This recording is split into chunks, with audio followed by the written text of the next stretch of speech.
Hi friends, welcome back to Gowri's kitchen. ఇప్పుడైతే మనం ఆషాఢం special తెలగపిండి రొయ్యల కర్రీని అయితే తయారు చేసుకుందామండి. మనకి తెలగపిండి కర్రీని ఆషాఢంలో అయితే ఎక్కువ వండుకుంటారు. తెలగపిండి మునగాకు అయితే సాంప్రదాయంగా అయితే వండుకుంటారు.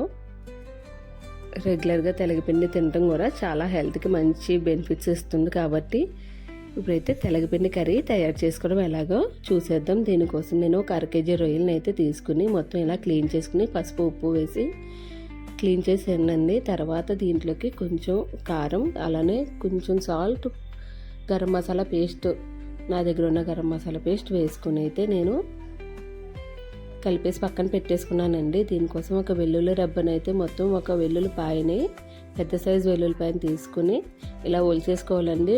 ఒక 8 పచ్చిమిర్చి, ఒక పెద్ద సైజు ఉల్లిపాయని తీసుకుని ఇలా చూస్తున్నారు కదా. మొత్తం కరివేపాకు, కొంచెం మునగాకు కూడా తీసుకున్నానండి. ఈ మునగాకు, ఆవాలు, జీలకర్ర, ఎండుమిర్చి, వెల్లుల్లి, పచ్చిమిర్చి, కరివేపాకు మొత్తం కట్ చేసి పెట్టుకుని ఇప్పుడు ఒక గిన్నె పెట్టుకుని గిన్నె హీట్ అయిన తర్వాత గిన్నెలోకి కర్రీకి సరిపడంత ఆయిల్ అయితే వేసుకుందాం. వేసుకుని దీంట్లోకి ముందుగా వెల్లుల్లి రెబ్బలు అయితే వేసుకోవాలి. తర్వాత జీలకర్ర, ఆవాలు వేసుకుందాం.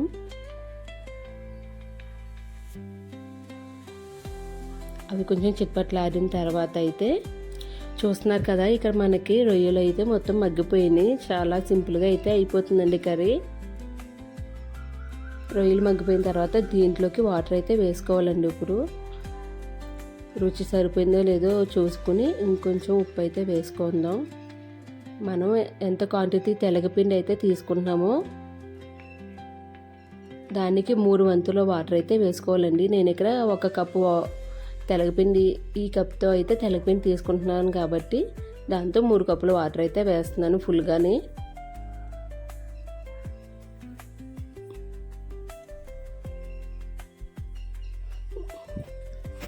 ఒకటికి 3 వంతులు వేసుకోవాలండి. ఇప్పుడు మనం వాటర్ వేసిన తర్వాత కలిపేసి ఇంకొకసారి మూత పెట్టేసుకుందాం. ఇది మనకి 2 నిమిషాల తర్వాత మరుగుతుంది కదా. మరిగిన తర్వాత అయితే మనం తెలగపిండిని వేసుకుందాం.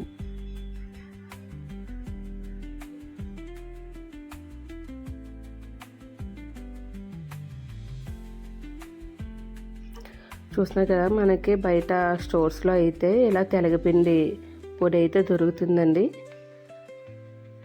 చాలా ఈజీగా అయితే అయిపోతుంది. టేస్ట్ అయితే అద్భుతంగా ఉంటుందండి తెలగపిండి.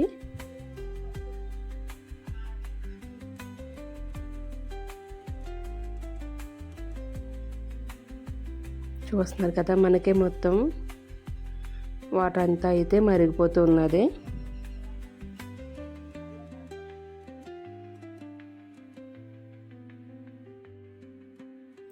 మనం తీసుకున్న కప్పు పిండి ఏదైతే ఉన్నదండి, మొత్తం ఆ కప్పుడు పిండి వేసుకొని ముద్దలు లేకుండా అయితే కలిపేసుకోవాలి. ముద్దలు లేకుండా మొత్తం కలిపేసుకోండి.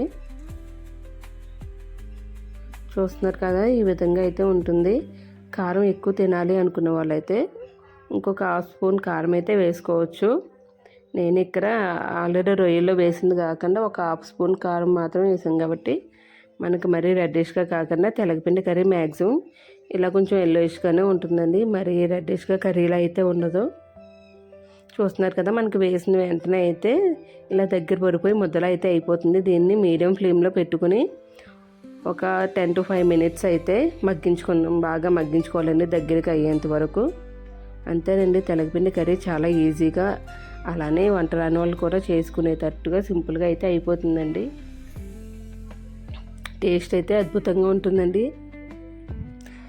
కొత్తగా నా ఛానల్ చూసిన వాళ్ళైతే ప్లీజ్ సబ్స్క్రైబ్ చేసిన ఛానల్ని చూడండి, అలానే లైక్ చేయండి. ఆల్రెడీ సబ్స్క్రైబ్ చేసిన వాళ్ళు లైక్ చేసి మీ ఫ్రెండ్స్ అండ్ ఫ్యామిలీ మెంబర్స్కి షేర్ చేసి నాకు కొంచెం నా వీడియోస్ని సపోర్ట్ చేస్తారని, ఇంకొంచెం సపోర్ట్ దొరికితే ఇంకా బాగా మంచి మంచి వీడియోస్ అయితే చేస్తాను అనుకుంటున్నాను. Please subscribe my channel, success చేయండి. ఈ వీడియో ఎంతో కొంత మీకు యూజ్ అవుతుందని అనుకుంటున్నాను. Thank you watching my video. Subscribe to my channel. Thank you.